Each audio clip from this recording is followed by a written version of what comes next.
Hello, my amazing students. This is Mrs. A, and if you were in class today, you saw that we got through slide 38, and we're doing another example on two-sample z-test for the proportions. So here we go.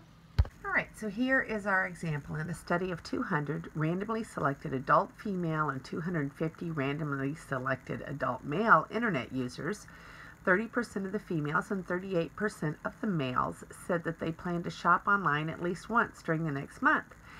At alpha is 0.10, test the claim that there is a difference between the proportion of female and the proportion of male internet users who plan to shop online. Okay, so we know there's a difference, but is the difference significant? That's what we're looking for. So we put all of our data on here, and we have, remember, we always assume that the two proportions are the same. So our alternative is going to be P1 does not equal P2. We were given our 10%. We were given our two numbers.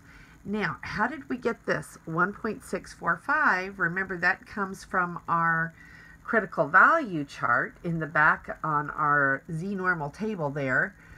The 1.645 is got the 90% confidence interval, and so there is the picture. I took a picture, and there's the picture there. 90% confidence level is going to be 1.645 because this is going to be the confidence level has the alpha split into two tails, and so that is the critical value for our situation, 1.645. So now we're going to go ahead and notice that we have the proportions, but we do not have the X bars. I mean the number of successes and the number of successes. So we're going to have to multiply the number in the sample times the p-hat for that sample, number in sample 2 times the p-hat for that sample, to get the number of successes and the number of successes in each sample. So then I can get my pooled p-value, which is my best estimate here. So that's how I do that, and that is going to allow me to, so I find the q-hat that goes with it. Then I can determine, do I have normality? This is my test. I have to meet my requirements. So now I can calculate my test statistic, which I am not doing this by hand. I've done it by hand for you, but I'm about to do it on the calculator for you as well, because that's just tedious to calculate that all out. Get negative 1.77. Decision, how do we know? Because the negative 1.77 is over here past the negative 1.645, so therefore it's in the little blue rejection tail over here. Because it's in one of the tails, we reject H sub O. At the 10% level of significance, there is enough evidence to conclude that there is a difference between the proportion of female and proportion of male internet users who plan to shop online. So that is that example. Now we're going to do the same thing on the calculator. So before we move on to the next one, let's get our calculator, and I'm going to try to show you what I'm doing. Let me zoom out a little bit. All right, so here's my calculator, and we're doing a proportion. So we're going to go to Stat and turn on the calculator. It's always a nice thing. Stat, clear. Now we do Stat, Calc, no, Test. We're going to go down to two proportion z-test because we're doing proportions here. And then we're going to hit enter. And then I've got to put in this data. So going back to, that's my old data here. So going back to my screen here, I'm getting my X bars. So here, I've got to change this X bar, which was old data, to the X bar here, which is a 60 and a 95. So the 60 goes with the 200, and the 95 goes with the 250 here. So I'm going to go up here, and I'm going to change this to a 60, and I'm not going to try to show you me typing them in. Okay, there's the 60, and then I'm going to enter and put the 60 went with the 200. Okay, my screen keeps on changing because I'm hitting something. Okay, so 60 goes with the 200, so I'm going to put the 200 right there, 200. And then the next thing is going to be the 95 going with the 250, so I'm going to put in the 95 going with the 250. And then, again, if you look at my my H of A, my alternative hypothesis is not equal to, and you can see that right here it has not equal to. And so I'm ready to calculate. So I'm going to come over here and I'm going to calculate, and I'm not going to do that thing by hand. Okay, so here is my screen, and you can see that I have a z-score of negative 1.77 and negative 1.77. Now this example did not use the p-value, it used the test statistic. But notice that I do have the p-value. The p-value is 0.07596. Now, because this one is in two tails, I need to double that. When I double that, I'm going to get 0.15 or better, and 0.15 is greater than the 0.10. So this one wound up in the rejection tail, and my p-value wound up being greater than my alpha, and therefore I should reject. Okay, so another example. A medical research team conducted a study to test the effect of cholesterol-reducing medication. At the end of the study, the researchers found that 4,700 randomly selected subjects who took the medication, 301 died of heart disease. Of the 4,300 randomly selected subjects who took a placebo, 357 died of heart disease. At alpha is 0.01, can you conclude that the death rate due to heart disease is lower for those that took the medication than for those who took the placebo?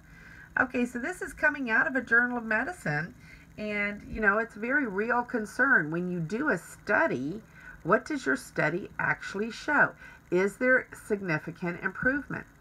All right, so we're going to let data set 1 be the medication and data set 2 be the placebo. Okay, so here we have the actual values given to us again. They did not give us the p-hat, they gave us the values. So now when we're going through here, we're going to put these into our little, now we can find the p-hats if we're going to do this by hand. If we're going to do this by the calculator, we don't have to find the p-hats.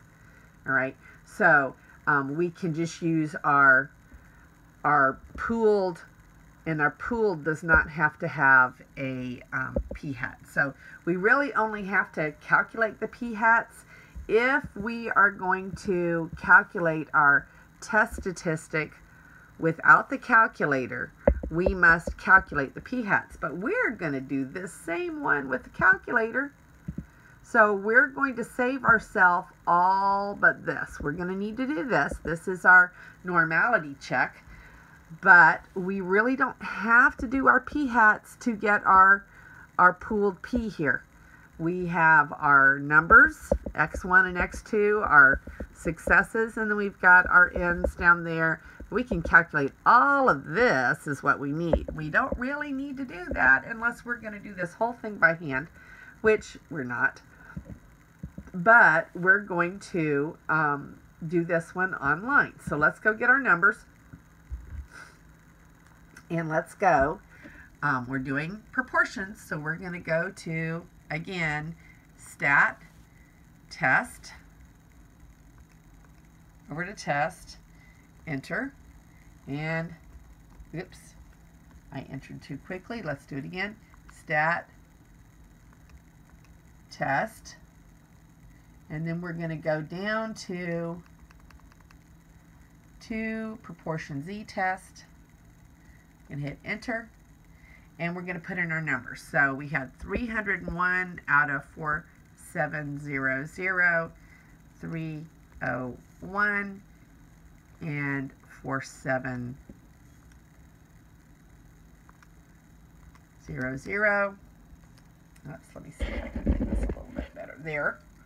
And then we're going to do this one over here, 357, which is going to be there, and 4300, which is there.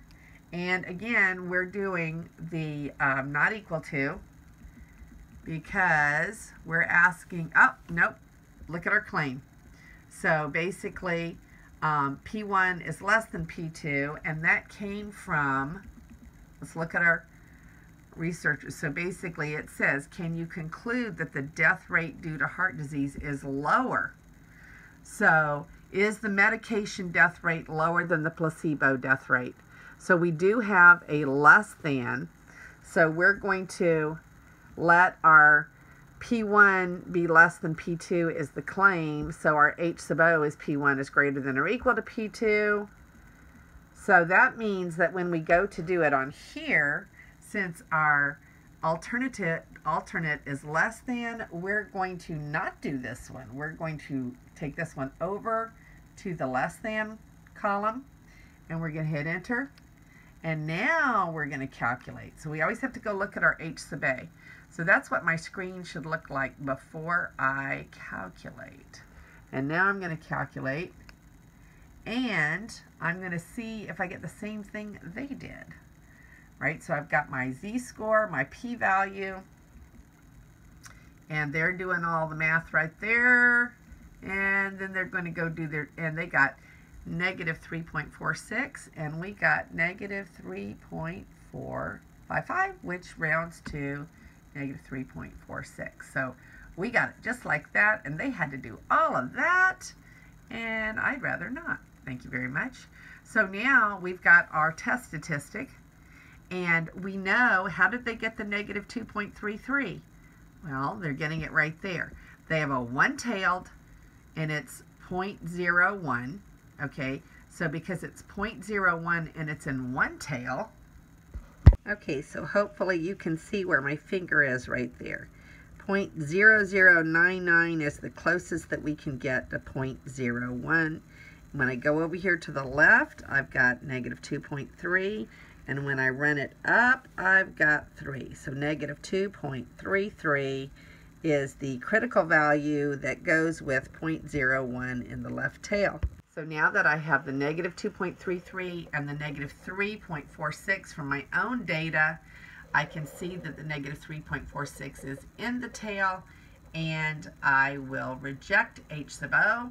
The H sub O is the greater than or less than. It's not my claim, and so I will say that there seems to be enough evidence to conclude that the death rate due to the heart disease is lower for those who took the medication.